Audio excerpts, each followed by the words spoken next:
June 20-ന് India-England test പരമ്പര ആരംഭിക്കുകയാണ്. പരിചയസമ്പന്നരായ ഇംഗ്ലണ്ട് ടെസ്റ്റ് ടീമിനെ ഇന്ത്യയുടെ യുവ താരനിരയാണ് നേരിടുന്നത് എന്ന പ്രത്യേകത ഈ പരമ്പരയ്ക്കുണ്ട്.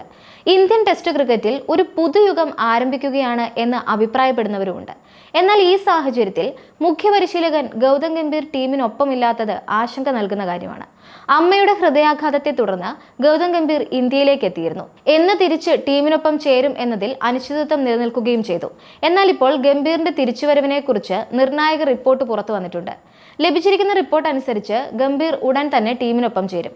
ഇന്ത്യ-ഇംഗ്ലണ്ട് ടെസ്റ്റ് ആരംഭിക്കുന്നതിന് മുമ്പ് ഗംഭീർ ഇംഗ്ലണ്ടിലെത്തും എന്നാണ് ബന്ധപ്പെട്ട വൃത്തങ്ങളിൽ നിന്ന് ലഭിക്കുന്ന സൂചന. ഗംഭീറിനെ സംബന്ധിച്ചിടത്തോളം അതിനിർണായകമായ ടെസ്റ്റ് പരമ്പരയാണ് വരാനിരിക്കുന്നത്.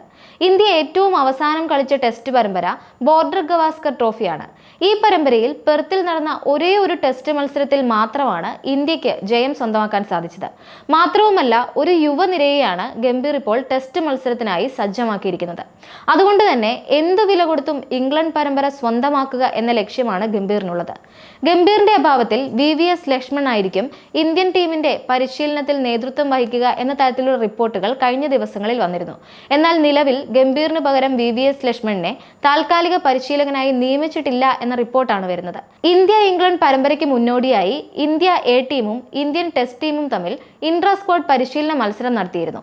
ഈ മത്സരം നടക്കുന്ന സ്ഥലത്ത് വെച്ച് VVS ലക്ഷ്മണിനെ കണ്ടതോടെയാണ് ഗംഭീറിന് പകരം താൽക്കാലികമായി ലക്ഷ്മൺ ഇന്ത്യൻ ടീമിനെ പരിശീലിപ്പിക്കാൻ എത്തും എന്ന തരത്തിലുള്ള വാർത്തകൾ പ്രചരിച്ചത്. അത്തരത്തിലുള്ള ഔദ്യോഗിക റിപ്പോർട്ടുകൾ ഒന്നും തന്നെ ഇതുവരെ ലഭിച്ചിട്ടില്ല. ഇംഗ്ലണ്ടിനെതിരായ ടെസ്റ്റ് പരമ്പരയ്ക്കായുള്ള മുന്നൊരുക്കത്തിന്റെ ഭാഗമായി നടത്തിയ ഇൻട്രാ സ്ക്വാഡ് പരിശീലന മത്സരം കെൻ കൗണ്ടി ക്ലബ്ബിലാണ് അരങ്ങേറിയത്. ഇന്ത്യയുടെ ടെസ്റ്റ് സ്ക്വാഡിൽ നിന്ന് പുറത്തായ സർഫ്രാസ് ഖാൻ നിലവിൽ A ടീമിനൊപ്പമാണുള്ളത്. ഇൻട്രാ സ്ക്വാഡ് പരിശീലന മത്സരത്തിന്റെ രണ്ടാം ദിനത്തിൽ സർഫ്രാസ് ഖാൻ സെഞ്ചുറി നേടിയെന്ന വിവരം പുറത്തു വന്നിരുന്നു. A ടീമിനൊപ്പമുള്ള wicket keeper batter Ishan Kishan 45 runs score ചെയ്തുവെന്നും ഋതുരാജ് ഗേക്വാദ് 0-ന് പുറത്തായെന്നും റിപ്പോർട്ടുകളുണ്ട്. ഇടംകയ്യൻ ബാറ്റർ സായ് സുദർശനും മത്സരത്തിന്റെ രണ്ടാം ദിനം തിളങ്ങി. 3-ാം നമ്പറിൽ കളിച്ച താരം 38 റൺസ് സ്കോർ ചെയ്തു എന്നാണ് വിവരം. ജസ്പ്രീത് ബുംറയ്ക്ക് രണ്ടാം ദിനം വിക്കറ്റുകൾ ഒന്നും ലഭിച്ചിട്ടില്ല. മുഹമ്മദ് സിറാജ് 2 വിക്കറ്റുകൾ വീഴ്ത്തി. എന്നാൽ 7-ന് മുകളിലായിരുന്നു താരത്തിന്റെ എക്കണോമി. മത്സരത്തിന്റെ ആദ്യ ദിനം ശുഭ്മാൻ ഗില്ലും KL രാഹുലുമായിരുന്നു ബാറ്റിംഗിൽ തിളങ്ങിയത്. 2 താരങ്ങളും ആദ്യ ദിനം അർദ്ധ സെഞ്ചുറികൾ നേടിയിരുന്നു. ബൗളിംഗിലാകട്ടെ ഷർദുൽ താക്കൂറാണ് മികച്ച പ്രകടനം കാഴ്ചവെച്ചത്.